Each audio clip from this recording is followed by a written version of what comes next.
All right, folks, look, this whole Jeffrey Epstein email story surrounding Donald Trump just got even worse for Donald. If you can even believe it, it was already bad. It's gotten even worse. There were around 20,000 Epstein emails released yesterday, and since there were so many, only a few got some real media attention. But now, some emails that kind of flew under the radar are coming to the surface, and they are really damning for Donald Trump, completely exposing his lies surrounding Jeffrey Epstein. So look, I'm going to show you these emails, and I'm also going to show you some resurfaced footage of Jeffrey Epstein talking about Donald Trump in a deposition that has gone viral since the release of this story, and more. But before I do any of that, make sure to subscribe to the channel down below, drop a like on the video, comment, let me know what you think about this story. Let me just say, folks, I currently have the flu. I have a really bad fever right now, so if I cough in the video or there's cuts so I can drink some water, I apologize for that, but I'm not doing too good. But this story is too important to not inform people. We can't let Donald Trump get away with any of this. So let's dive in here. I want to start with this NBC News article talking about the big moments in the emails, which of course I think everybody has to know about. Let's start with this one. Epstein disputes Donald Trump's Mar-a-Lago account. Remember, Donald Trump said that he kicked Epstein out of Mar-a-Lago for being a creep. Epstein is saying in these emails, where he really doesn't have any reason to lie, saying that's completely false. Quote, Trump said he asked me to resign, never a member ever, Epstein wrote. Quote, and this is the big one, of course he knew about the girls as he asked Elaine to stop. This is Epstein saying that Donald Trump knew exactly what he was doing. In another email that was sent to Wolf, Epstein said a woman whose name was redacted worked at Mar-a-Lago. Trump knew of it and came to my house many times during that period. The testimony of the houseman, John Elassie, confirmed it. He never got a massage. In an email sent to Maxwell in 2011, Epstein said Trump spent hours with someone the committee says was a victim. I want you to realize that that dog that hasn't barked is Trump. Victim spent hours at my house with him. He has never once been mentioned. I've been thinking about that, Maxwell replied. Here's another one. Epstein criticizes Trump's dirty business practices. Epstein repeatedly ripped Trump's business practices in the emails and called him dirty. After attorney and former Obama White House counsel Kathy Rumler sent Epstein a link to a New York Times op-ed that referenced former Trump fixer Michael Cohen, Epstein responded, you see, I know how dirty Donald is. My guess is that non-lawyers, NY biz people have no idea what it means to have your fixer flip. He has no memory when he buys the house, he wrote in 2019. His biz model is putting his name on a real estate development and gets a fee for using his name. The hotel biz is just that. Here's another one. Epstein says Trump blames others for bad results. He said that he's worse in real life and up close. Epstein references Trump and prison. Mark Epstein, the brother of Jeffrey, said, what's your boy Donald up to now? Epstein responded he's with Bannon now, apparently a reference to Steve Bannon, which of course it is. Mark Epstein suggested his brother ask if Russian President Vladimir Putin had compromising pictures of Trump. Quote, you and your boy Donnie could do a remake of the movie Get Hard, where Kevin Hart in the movie is preparing Will Ferrell for prison. And Epstein responded by saying, Donnie T.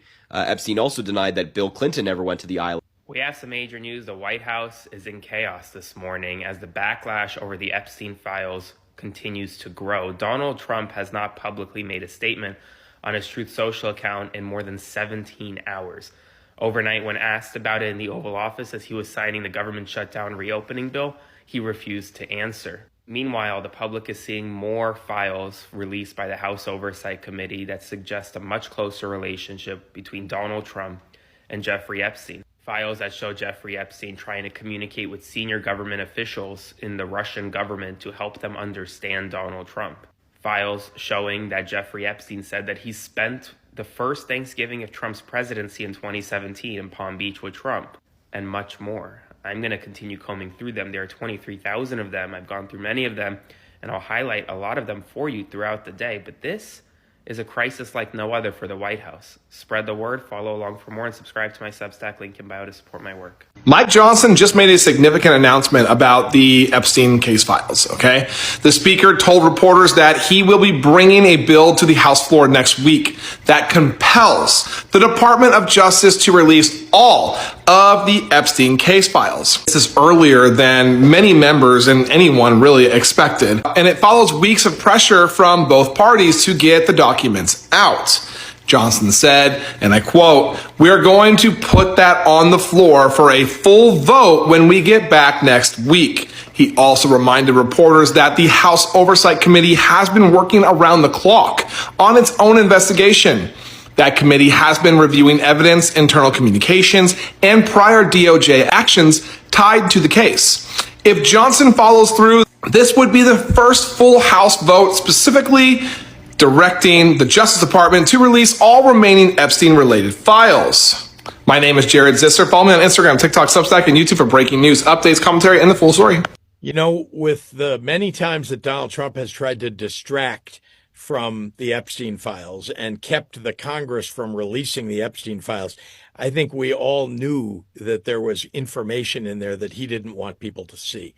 And now that these few emails have been released and Adelita Grijalva is being sworn in this afternoon, and there will be a discharge petition that will have about 218 signatures on it, I think we're going to see a whole heck of a lot more. My great fear, of course, is that with the release of that information, which I think will be devastating for Trump, that he's going to do everything in his power to distract. And what does that mean? I mean, he might take us to war with Venezuela just to get a distraction in the news and take it out of the headlines. Or, you know, we've seen him do a lot of other things. And of course, the immigration raids and how, frankly, disgusting they've been might be another way that he's doing it. Trump is in full-blown panic mode right now and has called an emergency meeting with his FBI Director Kash Patel, his Attorney General Pam Bondi, and Deputy Attorney General Todd Blanche. And they've called in also Congresswoman Nancy Mace and Lauren Boebert, whose names are signed on the Epstein discharge petition. Guys, everyone needs to share and spread this. Everyone needs to be aware and speak out, because he is actively trying to get them to remove their signatures from the Epstein discharge petition and prevent the vote from going to the full House to release the Epstein files. Whatever is in these regarding Trump has to be so bad. The dump today by the House Oversight Committee proves this. It's just a pinprick of everything that's in there. The full files contain photos, videos, and much, much more. Financial transactions, everything. We need to know who all is involved and how deep Trump is involved in this. We deserve that. Let me know if you agree. This is developing very fast. There's going to be a ton of news about this today, so be sure to follow, subscribe, check back as things develop. I will update you. Be sure to like this video, share it, spread the word, and I'll see you back here for the 411. Did the president ever spend hours at Jeffrey Epstein's house with a victim? These emails prove absolutely nothing other than the fact that President Trump did nothing wrong. And what President Trump has always said is that he was from Palm Beach, and so was Jeffrey Epstein. Jeffrey Epstein was a member at Mar-a-Lago until President Trump kicked him out because Jeffrey Epstein was a pedophile and he was a creep.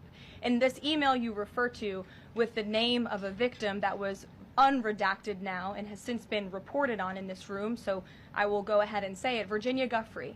And it was CBS's own reporting, Ouija, that recently wrote that Miss Giuffre maintained, and God rest her soul, that she maintained that there was nothing inappropriate she ever witnessed, that President Trump was always extremely professional and friendly to her. And so I think it's a question worth asking the Democrat Party, and you should all go ask them after this briefing, of why they chose to redact that name of a victim who has already publicly made statements about her relationship with Jeffrey Epstein and is unfortunately no longer with us. Mary. Thank you, Kelly. Two questions on this.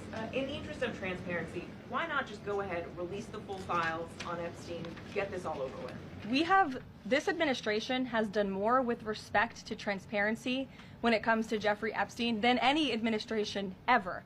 In fact, this administration, the Department of Justice, has turned over tens of thousands of documents to the American people. We are cooperating and showing support for the House Oversight Committee. That's part of the reason you are seeing these documents that were released today, because of the House Oversight Committee's and Republicans' efforts to get these out to the public. This administration also moved, the Department of Justice also moved to unseal grand jury testimony, which we know, unfortunately, a judge declined those requests. So this administration has done more than any, and it just shows how this is truly a manufactured hoax by the Democrat Party. For now, they're talking about it all of a sudden because President Trump is in the Oval Office. But when Joe Biden was sitting in there, the Democrats never brought this up. This wasn't an issue that they cared about because they actually don't care about the victims in these cases. Speaker Johnson purposefully obstructed my swearing in by canceling vote after vote. and the Epstein Files discharge petition sat one signature short. With my signing, we move one step closer to the truth that they will try to deny, but that survivors deserve their day of justice, and the American people demand it.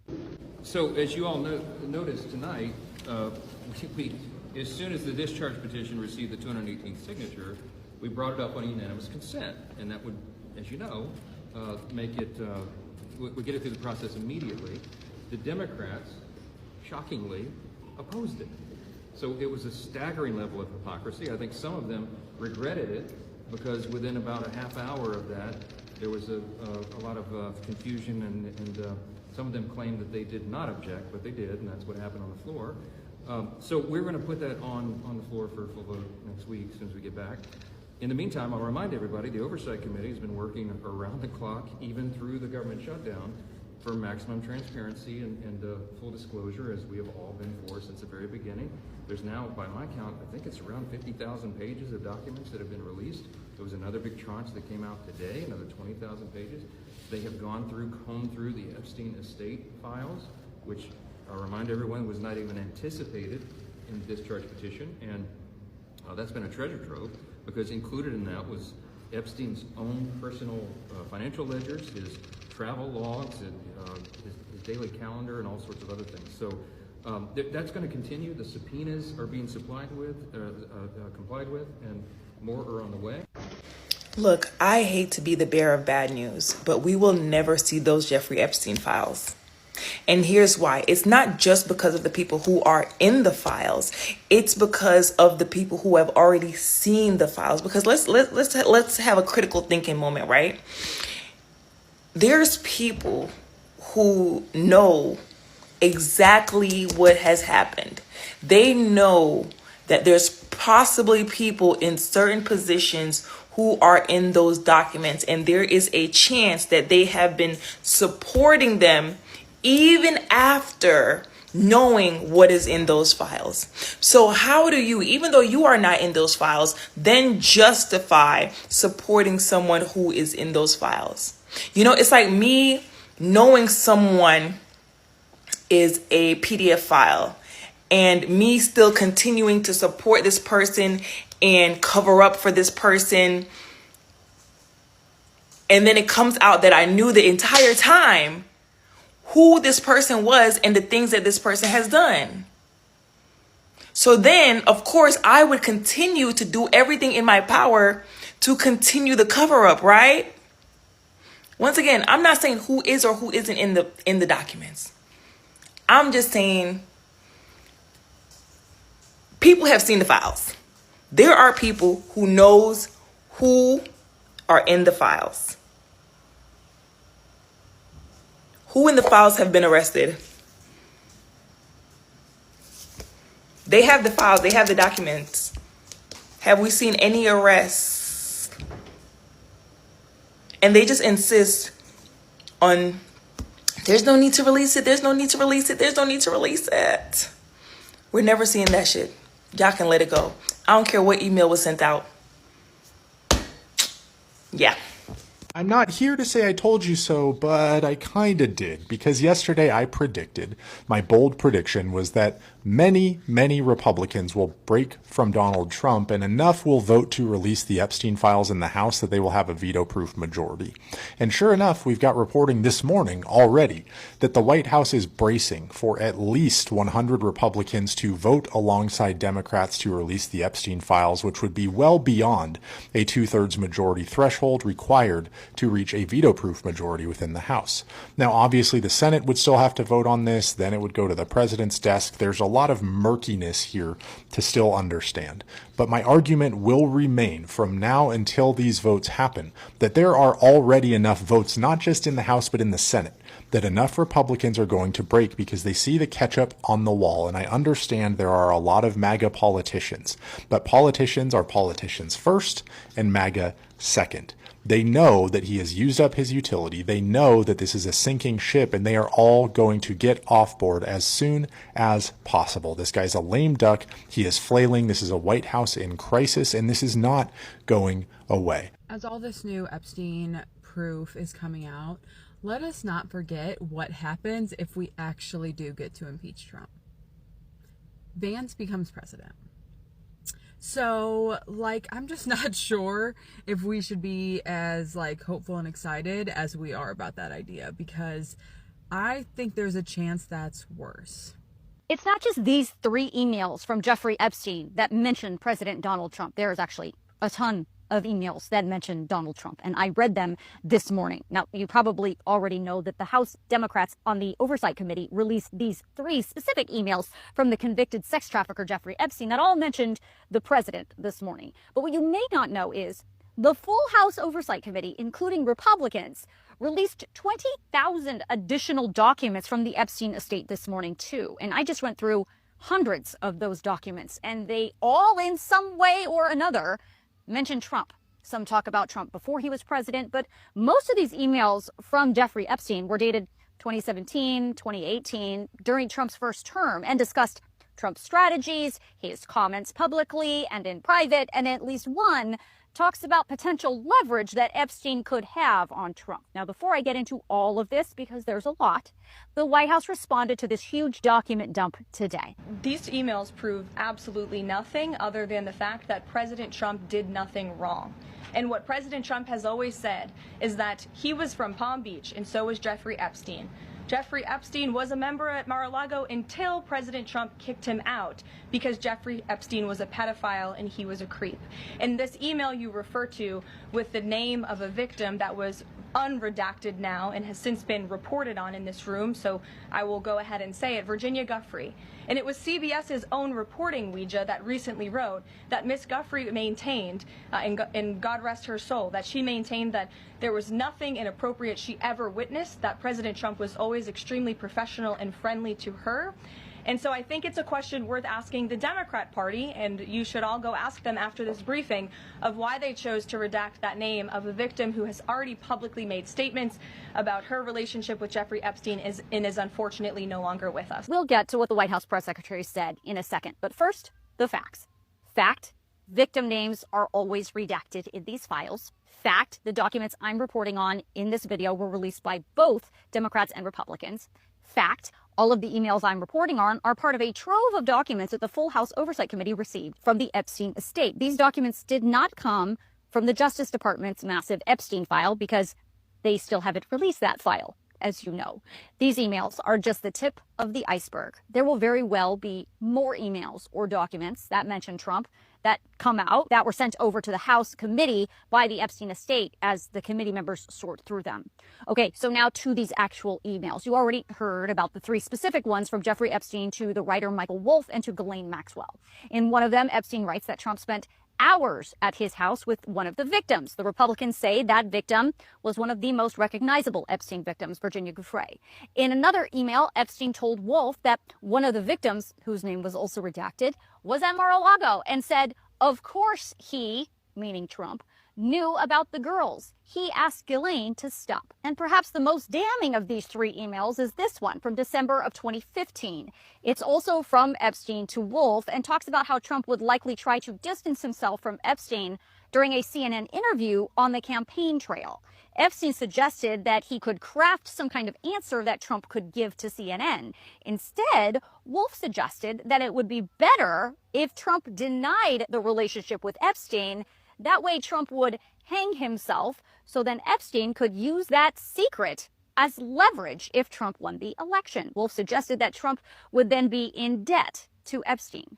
The White House press secretary said that these emails prove that Trump did nothing wrong. Now, the emails do not do that at all. They actually don't say either way whether Trump did anything wrong or not. Now, it is a fact that as of today, President Trump has not been accused of any wrongdoing related to Epstein or his victims. Caroline Leavitt also suggested that these 3 emails were taken out of context by the Democrats. That's actually not the case. The fact is, Trump's name is mentioned repeatedly in tons of emails from Epstein. The context is clear, whether it was true or not. Lots of people at that time believed that Epstein had some kind of relationship with, or pull with, or inside knowledge of President Trump during his first term. That is clear from these emails. For example, in this one from December of 2017, Epstein is talking to someone whose name is redacted about coming over to his New York house. The person emailed saying, "I'm at the door, but I'll wait for my time. I don't want to come in early to find Trump in your house," with multiple smiley face emojis. So clearly this person knew not only of the friendship between Epstein and Trump, but also believed that he could accidentally find Trump randomly in Epstein's house. And in this email between Epstein and writer Michael Wolff from January of 2018, where it appears like Epstein is preparing to speak to a reporter about then President Donald Trump. Epstein writes to Wolff about not yet scheduling that conversation because "I need my marching orders." Then Wolff responds by saying, "Trump is going to go down." And Wolff wonders to Epstein in the email if the reporter is interested in talking to Epstein about, in fact, bringing down Trump. Wolff then says that Epstein should gently imply that I, meaning Wolff, have tapes to the reporter. Tapes? What tapes? What is he talking about? Also, who is Epstein getting marching orders from? Also, why would Wolff think back in 2018 that Epstein would have anything that could bring down Trump? And another email between Epstein and Wolff almost a year later in December of 2018, where the two of them appear to be crafting a narrative to downplay Epstein's role in the trafficking of young girls and instead point the finger at Trump as the real villain. Epstein writes, "Do you think we highlight that at the end of the day it was prostitution, sex for money, a state crime with laws?" Wolff says that's not going to work. He says, "At this point, I don't think you can go legalistic. They've won the high ground, young, vulnerable, poor girls." Epstein writes, "I'm aware. I'm thinking what Trump would do." Wolff responds, "He never tries to explain. He denies, blames media, denigrates someone else." And in this email from January of 2018, Epstein is talking with another reporter from the New York Times where he says, "No question, Donald's statement is goofy," and then asks, "Early dementia?" I'm still going through all of this document dump. Again, 20,000 documents.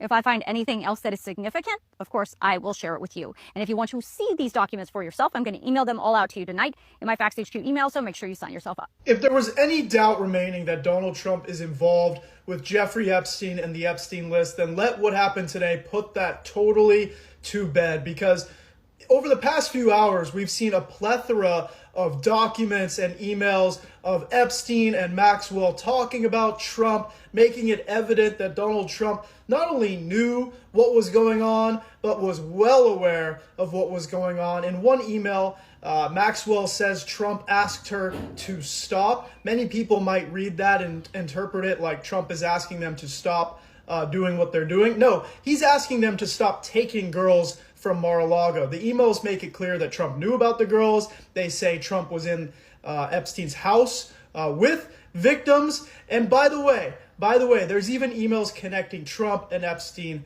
to Russia. What a surprise. So at this stage in the game, if somebody out there still supports Donald Trump, you can only assume that they support these type of sick, twisted creatures as well. These types of people that do these crimes to women, because that's who we're dealing with. Hopefully people wake up and realize that this administration is the swamp and there's something seriously fishy going on here. Let's talk about the Epstein files. As you may know already, Democrats released a couple emails pertaining to Trump's involvement. Hours after that, Republicans released 20,000 pages worth of documents themselves. Now, before anyone hop in the comments talking about, well, why couldn't Democrats release the Epstein files during the Biden administration? Well, for one, there was the ongoing trial of Ghislaine Maxwell during the Biden administration, and you can't just simply release files during an ongoing trial. 2, the files also involve ongoing civil litigation. And in 3, court orders decide what's sealed and unsealed. This is not a presidential decision. There's various other reasons, but that would make this video entirely too long. But what I want to talk about is that it should be very disturbing to everyone, not just Republicans or Democrats, but it should be very disturbing that there are members in Congress that do not want to release these files. They are constantly voting no when it comes to releasing them. That should be very disturbing to everyone. Speaker Mike Johnson literally did not want to swear in Arizona Representative Adelita Grijalva because he knew she would be the nail in the coffin to the Epstein files being released. When you take a look at the list of all the ones that voted no, one, they're all Republican, and then two, the fact that this list is even, first of all, there shouldn't even be a list on anyone voting to release the files protecting a PDF. There should not even be a list. That should be a unanimous, yes, let's release them. If you have nothing to hide, especially involving the current sitting president, why would you not release those files? Because I know when I was accused of something, regardless of what it was, I always provided proof that I was not doing whatever it was. I don't know. That's weird. You should be reading the Epstein emails for yourself, and I'm going to tell you how to find them so you can read them for yourself. I'm a lawyer in real life. I don't play one on television. When I heard this morning about the 3 emails that were released by the Democrats, I immediately wanted to find the original documents. I don't like being told information by the media or anyone else. If I can see the source document, that's where I'm going to go. And that's what I did this morning. And when you read these documents, you will realize that for a very long time, there was a relationship between Trump and Epstein. And in the 3 emails that the Democrats released, in one, Epstein mentions, and this is going back to 2011, that Trump had not yet been mentioned, but he had spent a lot of time alone with one of the victims. And Ghislaine Maxwell, his girlfriend or whatever she was, she says, I thought about that. So these are private emails between the two of them. They weren't expecting anyone else to see them.